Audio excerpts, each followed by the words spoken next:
السلام علیکم۔ آج ہم ایک بہت ہی دلچسپ اور کبھی کبھی تھوڑا پیچیدہ لگنے والے موضوع پر بات کر رہے ہیں۔ وعلیکم السلام۔ جی، موضوع ہے قرآن کریم میں نسخ کا تصور۔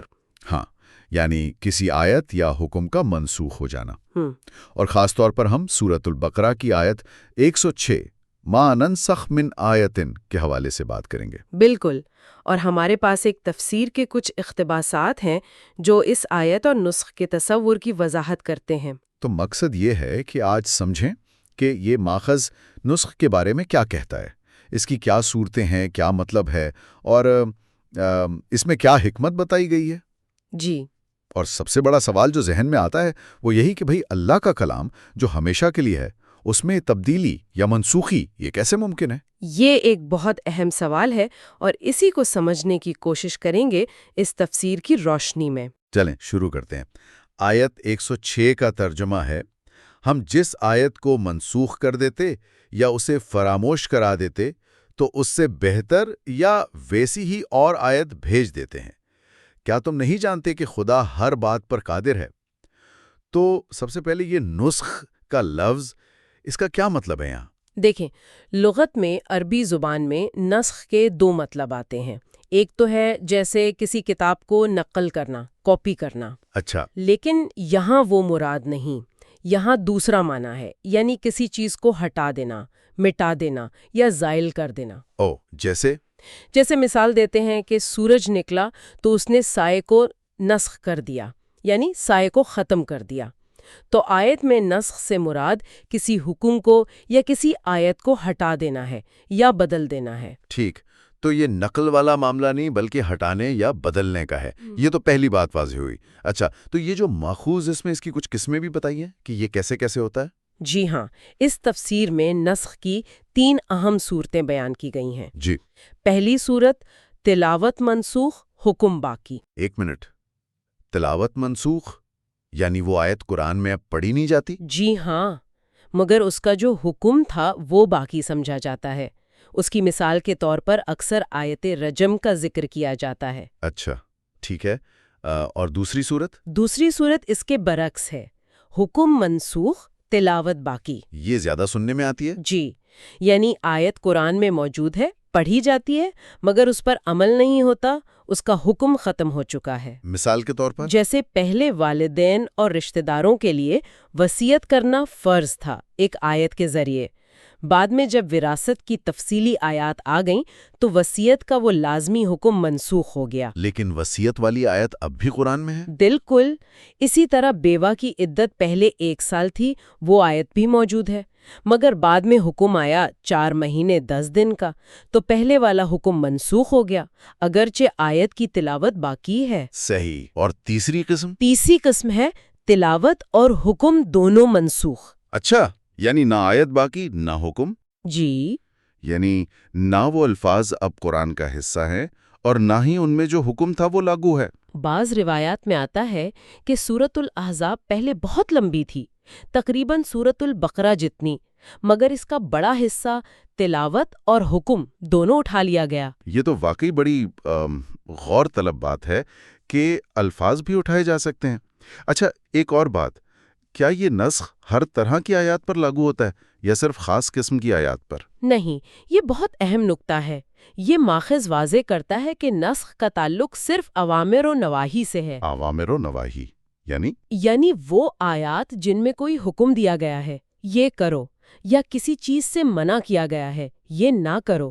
جو آیات خبریں دیتی ہیں، پچھلی قوموں کے واقعات سناتی ہیں یا جنت دوزخ کا ذکر کرتی ہیں، ان میں نسخ نہیں ہوتا۔ ظاہر حقائق تو نہیں بدلتے۔ بالکل ٹھیک ہے۔ اب آیات میں آگے آتا ہے ما ننسخ من آیتن او ننسیہا۔ ننسخ تو ہو گیا منسوخ کرنا، یہ ننسیہا کیا ہے؟ یہاں پر اصل میں 2 مشہور قرائتیں ہیں، یعنی پڑھنے کے 2 طریقے، اور ان سے معنی میں تھوڑا فرق آتا ہے۔ جو زیادہ تر قراء پڑھتے ہیں وہ ہے ننساہا بغیر حمزہ کے۔ ننسہا، اس کا مطلب؟ اس کا مطلب ہے یا ہم اسے بھلا دیتے ہیں، یعنی اللہ تعالیٰ نبی اکرم صلی اللہ علیہ وسلم کے دل سے یا امت کے حافظے سے اس آیت کو مٹا دیتا ہے۔ بھلا دینا، اچھا، اس کی کوئی مثال؟ جی، وہ ایک مشہور واقعہ ہے کہ ایک رات صحابہ کرام کو نماز میں ایک سورت یاد نہیں آئی، وہ بھول گئے۔ صبح آپ صلی اللہ علیہ وسلم سے ذکر کیا تو معلوم ہوا کہ اس کی تلاوت رات کو اٹھا لی گئی تھی۔ تو یہ انسا یعنی بھلا دینا ہوا۔ ٹھیک، اور دوسری قرات؟ دوسری مشہور قرات ہے ننسئھا، حمزہ کے ساتھ، ننسئھا۔ اس کا کیا مطلب ہے؟ اس کا مطلب ہے یا ہم اسے مؤخر کر دیتے ہیں، یعنی اس کا حکم مؤخر کر دیتے ہیں، یا اس کا نازل کرنا ہی مؤخر کر دیتے ہیں، اسے لوح محفوظ میں ہی روک لیتے ہیں۔ اوہ، تو یا منسوخ کرنا، یا بھلا دینا، یا مؤخر کر دینا، یہ مطلب ہوئے؟ جی، بنیادی طور پر یہی معنی بنتے ہیں۔ ایک اور بہت کمزور قول نترکھا یعنی ہم چھوڑ دیتے ہیں کا بھی ہے، مگر یہ ماخذ اسے زیادہ قابل اعتنا نہیں سمجھتا۔ صحیح۔ اب آگے اللہ تعالیٰ فرماتا ہے نأتی بخیر منہا او مثلیہا، تو ہم اس سے بہتر یا ویسی ہی لے آتے ہیں۔ یہاں بہتر یا ویسی ہی سے کیا مراد ہے؟ کیا قرآن کا ایک حصہ دوسرے سے بہتر ہو سکتا ہے؟ نہیں، یہاں بہتر یعنی خیر سے مراد یہ نہیں کہ کلام اللہ ہونے میں کوئی فرق ہے، بلکہ اس کا مطلب ہے بندوں کے لیے زیادہ نفع بخش ہونا۔ زیادہ نفع بخش؟ کس لحاظ سے؟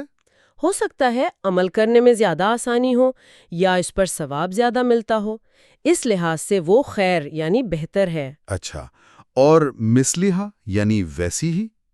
ویسی ہی کا مطلب ہے کہ نفع میں، آسانی میں یا ثواب میں پہلے والے حکم کے برابر ہو، کم نہیں ہوگی، یا تو برابر ہوگی یا بہتر۔ تو مطلب یہ ہوا کہ جب بھی کوئی حکم منسوخ ہوتا ہے تو یا تو اس جیسا ہی فائدہ مند حکم آتا ہے یا اس سے بھی زیادہ فائدہ مند۔ جی ہاں، اس تفسیر کے مطابق یہی حکمت ہے، اور اسی لیے آیت کے آخر میں فرمایا الم تعلم ان اللہ علی کل شیء قدیر، کیا تم نہیں جانتے کہ اللہ ہر چیز پر قادر ہے؟ وہ اپنی حکمت سے جب چاہتا ہے تبدیلی لاتا ہے، اور وہ ہمیشہ بہتر یا کم از کم برابر ہوتی ہے۔ اس سے کچھ اور نکات بھی نکلتے ہوں گے جن پر علماء نے بات کی ہو؟ جی بالکل، اس ماخذ میں کچھ اعتراضات اور ان کے جوابات کا بھی ذکر ہے۔ مثلاً کچھ نے کہا کہ نسخ بغیر بدل کے نہیں ہو سکتا، یعنی کوئی حکم ہٹایا جائے تو کچھ نہ کچھ اس کی جگہ آنا ضروری ہے۔